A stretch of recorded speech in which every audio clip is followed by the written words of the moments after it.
মার্কিন president Donald Trump বলেছেন তিনি ইরানের সঙ্গে যুদ্ধবিরতি বাড়াতে চান না, যার মেয়াদ বুধবার শেষ হওয়ার কথা। খবর আল জাজিরার। মঙ্গলবার 21 এপ্রিল সিএনবিসিকে দেয়া এক সাক্ষাৎকারে ট্রাম্প বলেন, আমাদের হাতে অতটা সময় নেই। তিনি বলেন, একটি চুক্তিতে পৌঁছালে ইরান খুব ভালো অবস্থানে চলে আসতে পারে।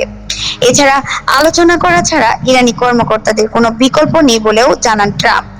28 ফেব্রুয়ারি ইরানে যৌথ হামলা চালায় ইসরায়েল যুক্তরাষ্ট্র। এরপর মার্কিন ইসরায়েলের সঙ্গে ইরানের কয়েক সপ্তাহ সংঘাতের পর 2 সপ্তাহের যুদ্ধবিরতিতে রাজি হয় ইরান যুক্তরাষ্ট্র।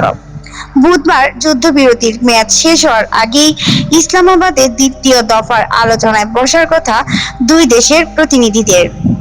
এদিকে ট্রাম্প চুক্তির বিষয়ে আত্মবিশ্বাসী হলেও ইরান জানিয়েছে এখনো তাদের কোনো প্রতিনিধি পাকিস্তানে যাননি। এর আগে পাকিস্তানের মধ্যস্থতায় ইসলামাবাদে প্রথম দফার আলোচনায় বসেন মার্কিন ইরানি প্রতিনিধিরা, কিন্তু সে সময় কোনো সুরাহা না হওয়ায় দ্বিতীয় দফা আলোচনায় বসার কথা ছিল তাদের। ট্রাম্প আরো বলেন, যুক্তরাষ্ট্র আলোচনার ক্ষেত্রে একটি শক্তিশালী অবস্থানে রয়েছে এবং শেষ পর্যন্ত একটি চমৎকার চুক্তি সম্পন্ন করবে। রোববার হুরমুজে ইরানি জাহাজকে যুক্তরাষ্ট্রের আটকের পর দ্বিতীয় দফার আলোচনায় অংশ না নেওয়ার কথা জানিয়েছিল তেহরান। নাহিদা, কথা টিভি 71, ঢাকা।